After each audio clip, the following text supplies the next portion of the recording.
DC here. Hi, guys and gals. Well, hope you're all well. It is Sunday afternoon, slightly later for my Sunday morning vlog. It's not a morning vlog now, it's an afternoon vlog. And it's not going to be a coffee vlog, it's going to be a tea vlog. Actually, so for those purists, yes, it's a tea bag. I do have some, we should say tea leaves, but this time it's a tea bag. If you're wondering what it is, this afternoon I'm drinking, it's a Twinings Lady Grey. Yeah, it's pretty good actually. Very aromatic, and it changes from coffee. But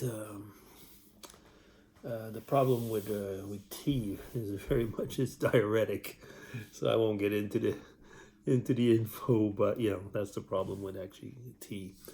I used to be a very big tea drinker, like 12 years ago when I used to work, more than that actually, when I used to work in Basel and I've been in Bern before, so we are talking about like 15, maybe even 20 years ago now. And I used to drink a lot of green tea. And then when I moved to a place where they had free coffee, oh horrors! We just were drinking coffee like if it was going on. It was good coffee, but that doesn't matter. We were just drinking way, way too much. So I kind of shifted over to drinking both tea and coffee. And then I started a new job where we had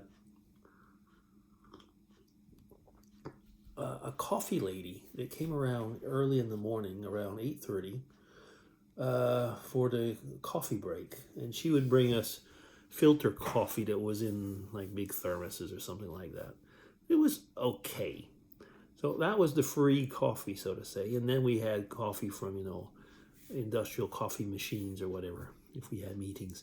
But then I cut down a lot, and I didn't have the organizational stuff to do. I mean, I know it doesn't take much, but I used to have an office where I had a tea corner, if I could call it that way. And I didn't have that anymore. I was in one of these big open space places. So coffee took over. But since I'm retired, I'm going back to drinking a lot more tea because I like coffee.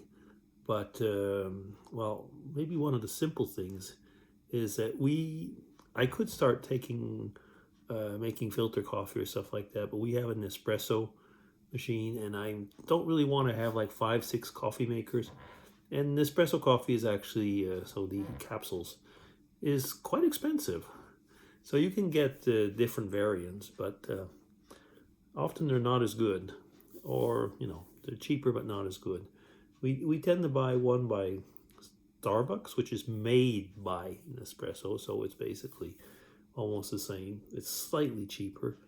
And then there's one from Costa's, which is, I think, a British company. I mean, I've only had Costa coffee when I was in the UK or in Ireland, so I guess so. And that's pretty good. They also have these capsules which we can use in our, but still, it's way more expensive than drinking, a cup of tea or so on. Yeah, and I mean, I know I'm talking to a bunch of inveterate coffee drinkers, so you're wondering like, what, he's drinking tea? But yeah, I like tea actually. What I don't like very much is herbal teas. I really can't. I never get into that. Mrs. DC does. So let me see now. We're up to 4 minutes, and all I've talked about is coffee and tea. But when you're in an office space, it's different if you're living at home, I guess. But when you're in an office space, there's something about, the coffee or tea break. Like I said, when I was living in the UK, it was a tea break. But there is something there because it just makes that needed break or micro break or whatever you want to call it in the day. This is something I do realize actually since I'm at home, and I knew it without knowing it in a way. Is the freedom of movement. If you're at a desk and you're working there, you're not going to get up every 2 minutes or whatever and do something else or walk around and so on. It's much more it's much more constraining. And of course, the coffee thing and about that created that micro break, which you don't actually need if you're at home.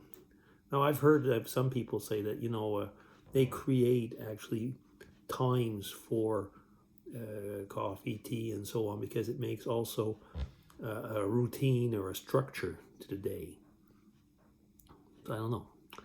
Maybe I'll be doing that in the future. I was talking with one of the neighbors over here. He's probably about 75, in his early 70s, something like that. It's early to mid 70s. And I know he's been retired since he's 60. And we were chatting a little bit. I don't know him extremely well. He's kind of an eccentric. And I don't mean that in an interesting way, put it that way. But he was saying a few interesting things nevertheless. And he was telling me, he says, you really, really have to keep active. Create a structure in your day. Don't just sit down, do nothing. Excuse me. And this is something, anyway, that I intend to do and I am already doing. But as he said, he's done it now for 15 years. He's been very active, and I see him. He's always doing something. But as he was saying, it's a question of mental health and mental awareness. And I agree on that. I've seen too many people, become, I'm not going to say vegetables, but almost, with lack of desire of learning new things, and then just kind of like falling into a rut, Well, tell me, what do you think about all this? Does it talk to you in a way? Do you, some of you are coming up to retirement. How are you looking for it? Retirement has been, as you can imagine, in the last few months, it's kind of been a topic that I've been mulling over, because I'm still not completely in my head in that respect. I'm still dreaming about work stuff, or kind of like still not quite realizing that I'm not going to be going back to work. That this is not just an extended vacation or something like that. Okay, I guess I'll stop there. 7 minutes, I'm on DC, signing off. Take care, everybody. Have a good Sunday. Bye-bye.